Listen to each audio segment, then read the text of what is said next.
Start. अध्यक्ष जी, आज 1947 के बाद आज़ादी के इतने वर्ष गुजर गए हैं। दुनिया के सारे मुल्कों में हमारी क्या जगह है?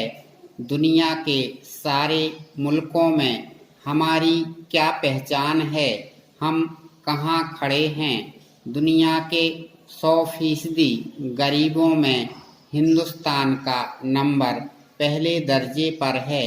47% निरक्षर अंगूठा छाप अकेले हिंदुस्तान में 57% हैं। भीख मांगने में हमारा होलसेल ट्रेड है। हमारे लिए क्या रोजगार है? और हिंदुस्तान बुद्धि, विवेक और खोज के बारे में, एक प्रतिभा के बारे में कहाँ खड़ा है? हिंदुस्तान में 1 लाख जातियां हैं। कितने तरह के भगवान हैं और कितने तरह के पंथ हैं। इसमें से व्यवस्था निकलना कठिन है।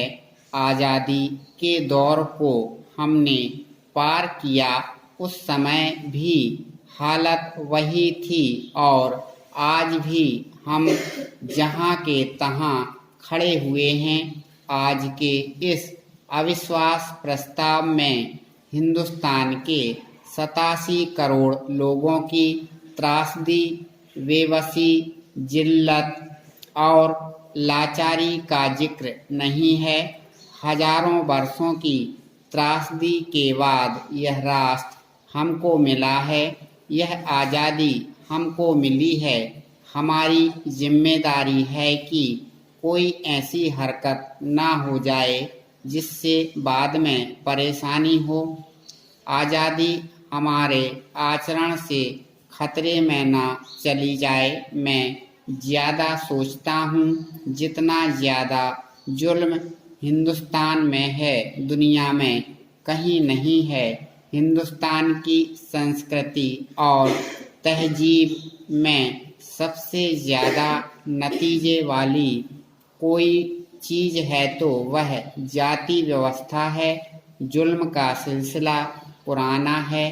45 वर्ष से हिंदुस्तान के जो पिछड़े लोग हैं और शूद्र लोग हैं, उनका हक लिखा हुआ है और जब उस हक को मांगने का काम हुआ तो देश में क्या हुआ, हमारी कल्पना में भी नहीं था कि बाबरी मस्जिद का ढांचा तोड़ा जा सकता है, लेकिन दुखाया है।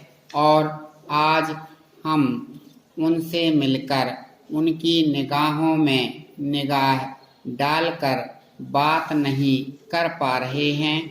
क्या यह कोई दुनिया में गौरव की बात है कि मस्जिद टूट गई? यह जो काम हुआ यह इनकी गलती से नहीं हुआ।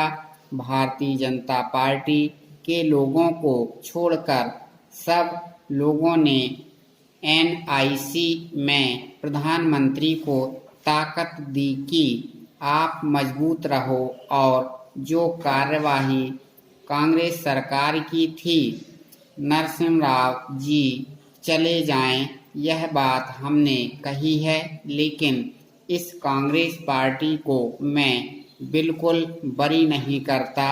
अगर इस पार्टी के एक आदमी में भी हिम्मत होती तो ये हादसा रुक सकता था। पैरा, मैं इस अविश्वास प्रस्ताव के हक में नहीं हूँ, क्योंकि यह उन लोगों द्वारा लाया गया है जिन्होंने बाबरी मस्जिद को तोड़कर हिंदुस्तान में जो एक स्वाभाविक प्रक्रिया थी उसको नज़रअंदाज कर दिया। ये इतिहास के गुनाहगार हैं और जो सरकार का वाद है उनके साथ हमारी जंग जारी है और जारी रहेगी। वहाँ जो शिलान्यास हुआ किसने कराया? वहाँ मूर्तियाँ किसने रखी? उस बाबरी मस्जिद का ताला किसने खोला? उस चबूतरे को किसने बनवाया, फिर शिलान्यास किसने करवाया। भारतीय जनता पार्टी तथा कांग्रेस, ये दोनों पार्टियां समान रूप से अपराधी हैं।